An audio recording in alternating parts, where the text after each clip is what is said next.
Hello, in this video, I wanted to talk a little bit about what was discussed at the town hall last Tuesday. The August town hall talked about the requirements for the CCPs and the CCAs as it stands.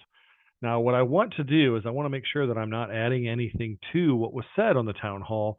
I'm just basically kind of regurgitating what was on there because we've been getting quite a few questions.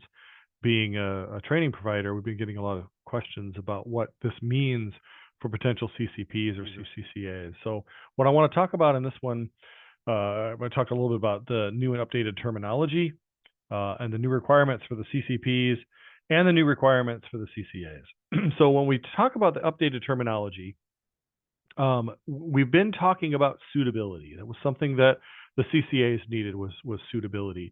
You fill out the SF-86. Once you pass the CCP exam, the process kicks off for you, and you have to fill out the SF-86, and the investigation starts.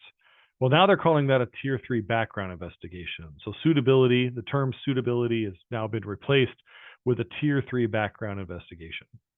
Licensed publishing partners and licensed training providers, which Edwards is both, they've replaced the license with approved. So everywhere you see LPP and LTP, that will now change to APP and ATP. And then what used to be the certified CMMC professional and the certified CMMC assessor, they have now flipped the two C's to be CMMC certified professional and CMMC certified assessor. So that's kind of what has changed coming out of the town hall. We'll see if that changes going forward at any point, but that's kind of where it is right now. Now, for CCPs, in order to become a CCP, all you really had to do was apply, fill out the application, take the CCP class, and then pass the CCP exam, and you were a CCP. But there's a new requirement now, and that requirement is to obtain what used to be suitability, but is now just it's changed. The process hasn't changed. They've just changed the name. And so now as a CCP, you will have to obtain a Tier 3 background investigation eligibility determination. So that's what's changed with the CCPs. Now with the CCAs, there's been a pretty big change to that. Now initially, you had to complete, first of all, you had to take the CCP exam and pass, take the CCP class, pass the CCP exam before you took the CCA. And that is still true. You still need to take the CCP class in order to take a CCA class. And then you had to pass what was the suitability, which is now the Tier 3 background investigation. And then there was always the requirement of having the experience component of being part of 3 assessments. And that's been that kind of, they've kind of, wavered a little bit here and there, but we always kind of thought that there was going to be an experience component having those 3 assessments take place, but that is not the case anymore. The 3 assessment requirement to be a full CCA is no longer there. But what is there, in addition to what had existed with the Tier 3 background investigation, is now you have to have at least 3 years of cybersecurity experience.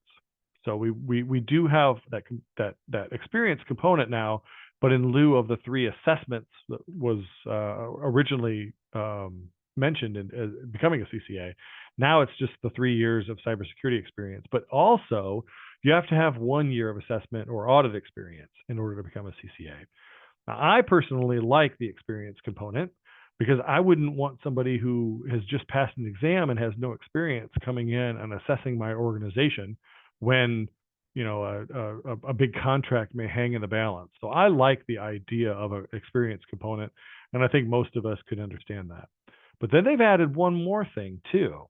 They added that a CCA, in addition to having the CCA certification, but also have at least one of the baseline certifications that would align to the intermediate proficiency level in 8140. Now, I'm going to show you what that list is. This is the list. What you need is at least one of those in the intermediate category. Now, if you happen to have one of them in the advanced category, that would suffice as well. So look at, if you're a CCA looking to become a CCA and you want to meet that requirement for having an additional certification, look at that intermediate list. And we've in the slide there at the bottom, you can actually see where that came from. But this is kind of where it stands to become a CCA.